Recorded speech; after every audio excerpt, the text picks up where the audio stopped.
Ma tête tournait et je suis tombée en faisant un grand fracas. Autour de moi, tout ce que je pouvais entendre était Jason qui m'appelait, alors que le monde devenait de plus en plus sombre. Puis tout est devenu silencieux et noir. Salut, je suis Ali et je suis l'enfant la plus intelligente de la planète. Du moins, c'est ce que je pensais. Mais avant que je ne vous raconte toute l'histoire, pourquoi ne pas vous abonner à la chaîne? J'étais en CP quand tout le monde a réalisé que j'étais une génie. Un jour, je me suis endormie en classe parce que je m'ennuyais beaucoup et que j'avais déjà fini mon travail. Quand ma prof m'a vu ronfler et baver sur mes livres, la boîte de Pandore s'est ouverte. Elle m'a réveillée, elle m'a crié dessus. « Tu dors toujours en classe, Ali. On ne se comporte pas comme ça. » Mais quand elle a vu que j'avais fini mon travail, encore une fois, elle est allée parler au principal. Eh bien, mes parents ont été convoqués. J'étais terrifiée. Maman allait me tuer. Elle disait toujours que j'étais la personne la plus fainéante au monde. Dès qu'elle est venue, j'ai couru vers elle. Je devais la convaincre que j'étais innocente avant que le principal ne s'en mêle. « Maman !» j'ai commencé. Mais elle m'a fixée comme elle le fait à chaque fois que je commence à bégayer, ce qui arrive tout le temps avec elle. Bref, elle m'a poussée et elle a dit « Je n'ai pas l'éternité, espèce d'idiote ». Elle s'est tournée vers le principal.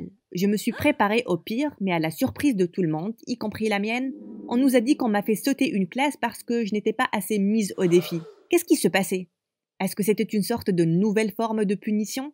En revanche, mes parents étaient au 7e ciel.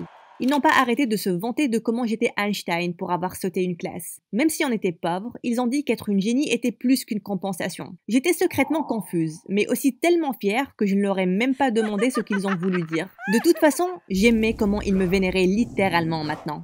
Pour la première fois depuis des années, ils ne se sont même pas moqués de mon bégaiement. La vie était belle, mais puis ils ont décidé que je devais être plus intelligente. Soudain, maman et papa se sont beaucoup trop intéressés à mes devoirs de maison. Ils étaient toujours à la maison et toujours sur mon dos, me demandant de relire tout ce que j'apprenais.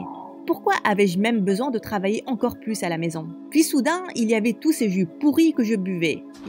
Mes parents ne pouvaient-ils pas gaspiller de l'argent pour ces trucs stupides et juste m'emmener au McDo? Durant mon année de CE2, j'ai eu un 1- à un examen. Et maman pensait qu'il y avait quelque chose qui clochait chez moi. Elle m'a emmené au médecin. Le médecin a suggéré que je devais boire plus de jus tous les jours. C'était ennuyant. Boire du lait me manquait.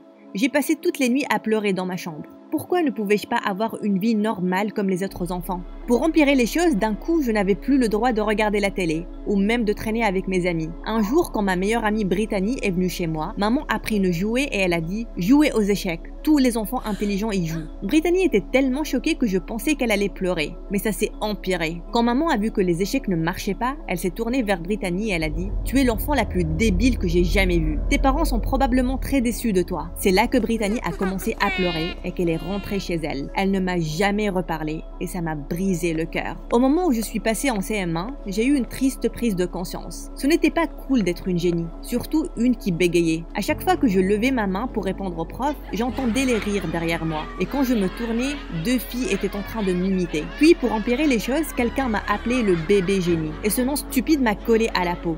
Rapidement, tout le monde m'appelait comme ça. Est-ce que c'était ma faute que je connaisse toutes les réponses et ces idiots pas? 6 mois plus tard, j'ai sauté une autre classe et j'ai directement été confrontée à la situation la plus embarrassante. Mes parents m'ont inscrite à une expo science. J'ai fait tout ce truc sur le système solaire quand j'ai réalisé que mon stand était juste à côté du gars le plus mignon du monde. Je lui ai souri et puis soudain j'ai commencé à être nauséeuse, comme si je n'avais pas d'énergie. Avant que je ne comprenne ce qui se passe, je suis tombée, littéralement tombée, sans aucune raison, et directement sur mon projet scientifique. Comme si ce n'était pas assez mal, j'ai entraîné le projet de ce gars mignon avec moi. Mes petites planètes en styromousse ont roulé jusqu'à son pied. Et alors que tout le monde rigolait, lui et mes parents avaient l'air de vouloir me tuer. Il s'est dirigé vers l'endroit où je suis tombée et il m'a donné un petit coup. J'ai commencé à pleurer. Personne ne m'a aidé. Maman et papa avaient l'air très énervés. Ce n'était pas la fin de cette expérience humiliante. Le lendemain, à l'école, Monsieur Mignon, mais très méchant, dont j'ai ruiné le projet, était occupé à rejouer ma chute pour tous ses amis. J'ai essayé de courir devant eux dans le couloir, mais je me suis heurtée à quelqu'un et tous mes livres sont tombés au sol. Quelle loseuse! Je pensais que tu parlais seulement lentement. Pourquoi tu n'arrêtes pas de te heurter à tout? Il a crié. Ses amis rigolaient. Je me suis échappée de là en me sentant brisée. Je me sentais comme la personne la plus mal aimée de la planète. Juste parce que j'étais intelligente et que j'avais des problèmes de langage. Je ne pouvais pas supporter ces choses. Et juste parce que je suis différente, ça ne veut pas dire que je n'ai pas de sentiments. Je me sentais tellement seule et triste. Personne ne m'aimait ou ne me comprenait. Ni mes parents, ni personne à l'école. J'en avais assez. J'avais juste besoin d'une pause de tout. J'ai décidé que j'allais rater les cours le lendemain matin et passer la journée à la bibliothèque publique. Je pouvais avoir la paix et enfin lire quelque chose de rigolo. Maman ne voulait voir aucun livre entre mes mains, à moins qu'il soit relatif aux études. Je suis rentrée en douce à la maison, ma tête tournait toujours d'excitation grâce au roman policier que j'ai lu ce jour-là. Ma bulle de bonheur a explosé au moment où j'ai vu mes parents se tenant devant la porte d'entrée. Si leur regard pouvait tuer, j'aurais été étendue morte dans l'allée à cause des regards qu'ils m'envoyaient. Ils avaient l'air plus que furieux. Là, j'étais très effrayée. Ils ont complètement déraillé. L'école les a appelés et leur a dit que je n'étais pas allée à l'école. Super! Malgré toute mon intelligence, j'avais oublié de leur envoyer un mail disant que j'étais malade. Où étais-tu toute la journée? A hurlé ma mère. J'étais juste à la bibliothèque, maman. J'étais en fait en train d'étudier. Moitié vérité, moitié mensonge. Mieux que d'être entièrement une menteuse. Qu'est-ce que tu étudiais alors que tous tes livres sont à la maison? Elle a crié. Tu traînais avec un garçon? C'est pour ça que tu mens, n'est-ce pas? Je l'ai juste fixé. Oui, maman. Les garçons même avec mes lunettes épaisses et mon bégaiement. Je voulais lui dire. J'ai commencé à pleurer, mais ça ne l'a pas du tout touchée. Elle m'a crié dessus, disant que si je pensais que les choses étaient tellement faciles que je n'allais pas en cours, peut-être qu'elle allait parler au principal pour qu'il me fasse sauter une autre classe. Et elle allait m'inscrire à d'autres cours l'après-midi. Il n'est jamais trop tôt pour commencer à préparer l'examen d'entrée à la fac. On m'a fait sauter une autre classe, puis une autre. Vraiment, durant ces 2 années, on m'a fait sauter 4 classes. À 12 ans, j'étais en seconde. Cette période de ma vie était un flou total. Tout ce dont je me rappelle, c'était les études et les devoirs de maison.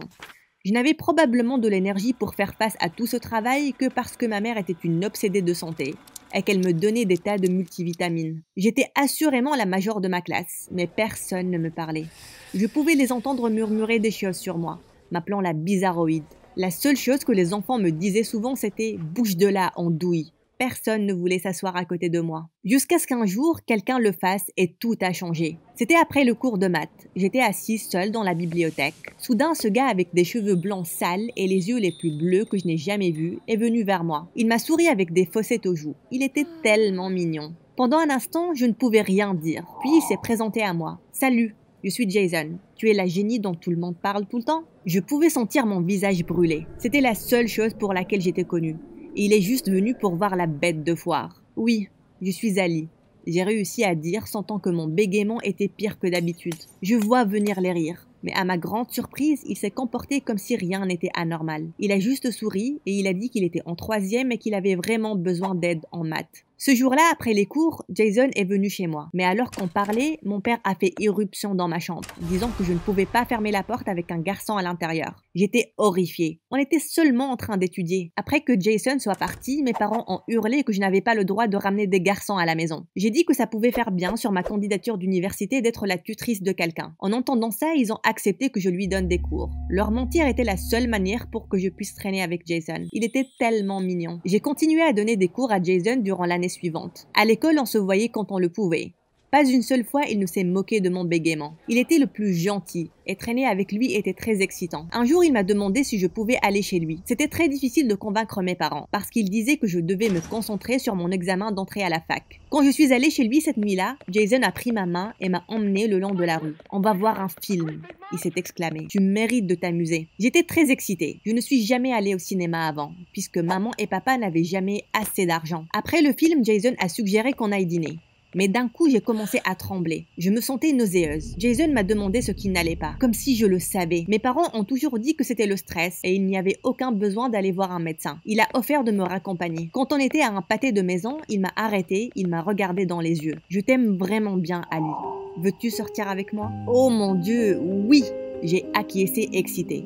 Et il s'est penché pour m'embrasser. Mon premier bisou. C'était tellement incroyable. J'ai senti un tout autre genre de vertige, dans le bon sens. Mais ma bulle de bonheur a explosé aussitôt que j'ai mis un pied chez moi. Mes parents étaient énervés à cause de quelque chose et ils ont commencé à crier. J'ai laissé mes livres à la maison. Oups! J'ai cédé et j'ai admis que je suis sortie avec lui pour le plaisir. Tu ne vas plus jamais le revoir. Il a une mauvaise influence. Mon père a agité son doigt en l'air. Surtout que maintenant, tu es à 2 doigts de l'université. Toutes ces années de labeur, pense à tout l'argent qu'on a gaspillé pour toi. a ajouté maman, désespérée. J'ai roulé des yeux. J'ai continué à voir Jason à l'école et j'ai même commencé à rater des cours pour passer du temps avec lui. En fait, il avait l'air de vraiment se soucier de mes sentiments. Quelque chose dans mes parents dérangeait s'en foutait. Mais un jour, on a été pris en flagrant délit. On s'embrassait pour se dire au revoir devant l'école quand la voiture de ma mère a crissé devant nous. Elle m'a littéralement traîné à la maison. Ce n'est pas étonnant que tu n'aies pas eu un A+ à ton examen d'anglais. Ce garçon te rend débile comme lui. Si tu continues à le voir, tu vas nous ruiner. Ils m'ont crié dessus. J'ai soupiré. C'est vrai que j'ai eu un A- pour la première fois de ma vie. Peut-être que Jason était en train de me rendre plus débile. Le lendemain, à l'école, je me suis dirigée vers lui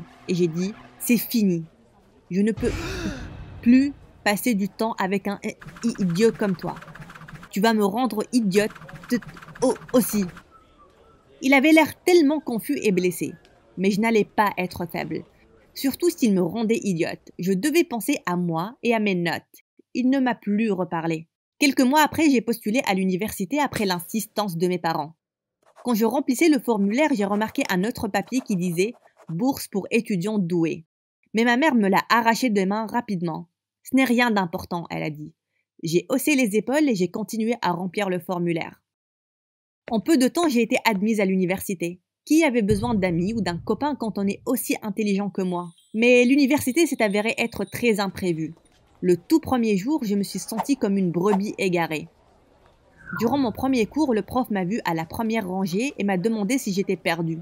Tout le monde a ri et je me suis sentie gênée. J'ai essayé d'expliquer que j'étais une génie. Mais j'étais tellement nerveuse que j'ai lâché « Je suis une génie ». Tout le monde a éclaté de rire et le prof avait l'air de se réjouir de ma nervosité. Ce jour-là, je suis rentrée en pleurant pour découvrir que mes parents n'étaient pas à la maison. J'ai regardé partout. Leur chambre était un bazar et tout était sens dessus-dessous. J'ai vérifié leur placard et j'ai réalisé que leurs vêtements n'étaient pas là. J'ai essayé de les appeler sur leur téléphone, mais en vain. Qu'est-ce qui se passait? J'ai commencé à paniquer. J'ai ressenti une soif bizarre. J'ai couru vers le réfrigérateur et j'ai saisi une bouteille de jus. Je me suis immédiatement sentie mieux. Je savais ce qui allait m'aider. Une multivitamine. Puis j'ai commencé à réessayer d'appeler mes parents, me demandant s'il y avait un quelconque indice sur où ils sont partis. J'ai cherché dans les papiers jetés un peu partout par terre et j'ai vu une lettre adressée à moi. Je l'ai prise et c'était la même lettre que maman m'avait arrachée des mains. Celle qui disait « Bourse pour les étudiants doués ». Je l'ai lue et j'ai réalisé qu'apparemment on m'avait donné 100 000 $ comme allocation pour couvrir mes frais d'université. Pourquoi maman et papa ne me l'avaient pas dit? Ils se plaignaient toujours d'être à court d'argent. C'était super. Mais où est-ce qu'ils étaient? J'ai essayé d'appeler ma tante qui vivait en dehors de la ville et j'ai même vérifié avec les voisins.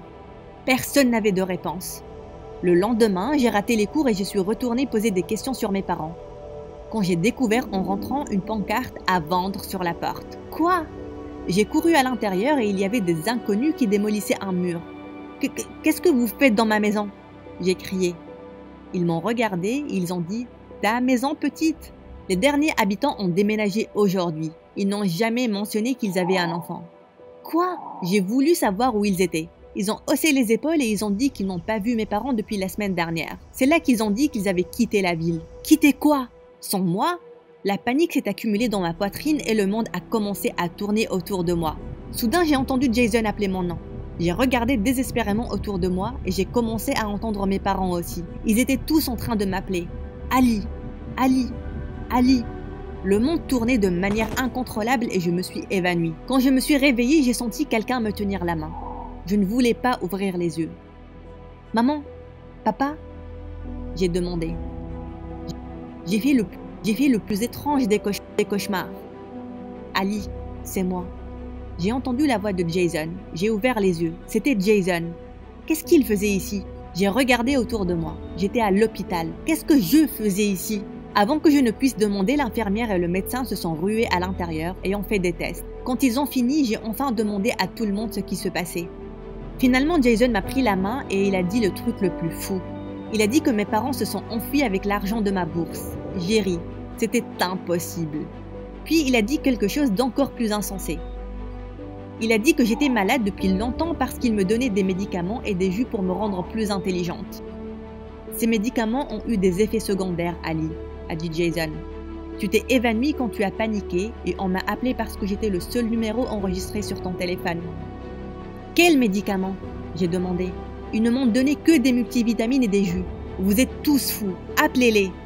J'ai crié sur tout le monde. Mais à en voir leur visage, j'ai compris qu'ils n'étaient pas en train de mentir. Quelques mois plus tard, j'ai arrêté l'université et j'ai réintégré l'école. J'ai emménagé avec la famille de Jason pendant un moment. La police cherchait mes parents. Un jour, j'ai eu un appel de leur part me demandant d'aller immédiatement à mon ancienne maison. Mes parents essayaient de s'y introduire et ont été dénoncés par l'un des voisins. Ils ont probablement dû oublier quelque chose de plus important que moi. J'ai pensé amèrement alors que je me précipitais là-bas. Ils étaient là, mes parents.